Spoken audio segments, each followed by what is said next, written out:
Dear friends, today is an HIV Day or AIDS Day. 1st December, the world celebrates the HIV Day. This indicates that any day which we celebrate as an occasion, it indicates that the disease popularity and disease ratio which are not treatable, we take in account because there is a ratio of population which is growing with suffering of HIVs. This is a particularly immunodeficiency syndrome which relates to kill you from inside because your immune system is completely collapsed. And once the immune system is completely collapsed, you become a victim of many of infectious diseases, not responding to any kind of treatment, malignancies, lymphomas, blood cancers, and all those where your death certificate is already written before you die and it kills to you. It becomes a social stigma even many places. Now, looking at this fact, are we prepared to deal this kind of disease? Currently, with the conventional methods, whatever the drug modules we use, they have a lot of resistance, and newer molecules are definitely giving benefit to it, but they are not curative treatment. They are making you long, but with the HIV virus in the body. Now, the global ratios are growing. Like in India itself, if you find the ratio of around 2.5 million people, and every year we are adding at least 60 to 70,000 people suffering with, and the same ratio of people dying with the HIV infected disease and its own complications.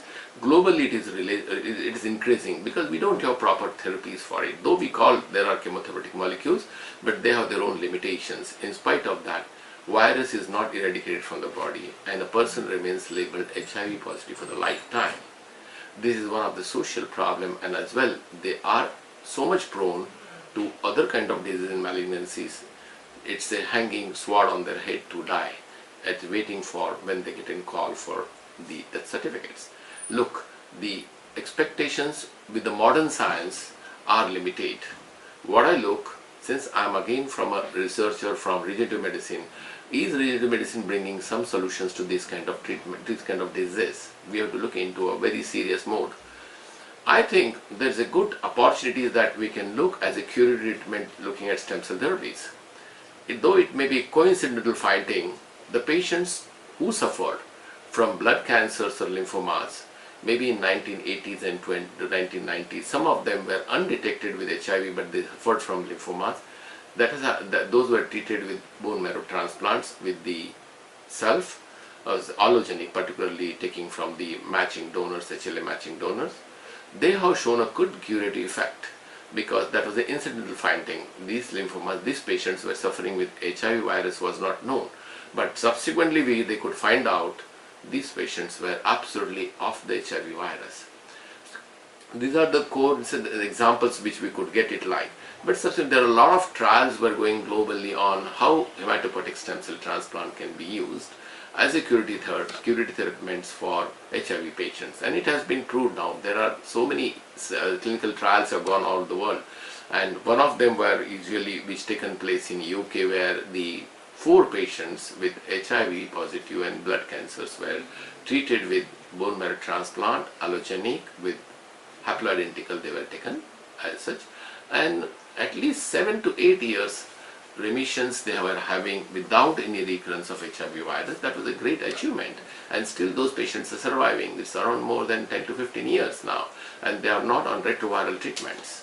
So this is indicating that there could be some possibilities of hematopoietic transplant stem cell, could be a future possibility in case they are not treatable and they have remained HIV virus free. Now, there is one more clinical trial going on which I would appreciate we should look in it as a modality by genetic engineering. Anti-HIV genes. This modifies anti-HIV genes were engineered in hematopoietic stem cells, and then the transplant was in BMT. Now, these anti-HIV genes play a major role to eradicate the virus in the body. Now, this could be an animal model has been successfully tried. Now, human models are under trial. Now, this is a genetic engineering which in hematopoietic stem cell transplant or stem cell transplant with genetic engineering could be a future approach for treatment of HIV patients or patients who are suffering with AIDS virus. Looking at future possibilities, there could be many more events will be coming in future. So I hope we are looking towards the eradication of HIV, and it is much possible this global epidemic which is caring for the people. When you hear the word, yes, therapies are coming. Stem cell therapies can stand again one more shot for the cure treatments for HIV patients. Oh, this could take us a journey to create the world HIV free.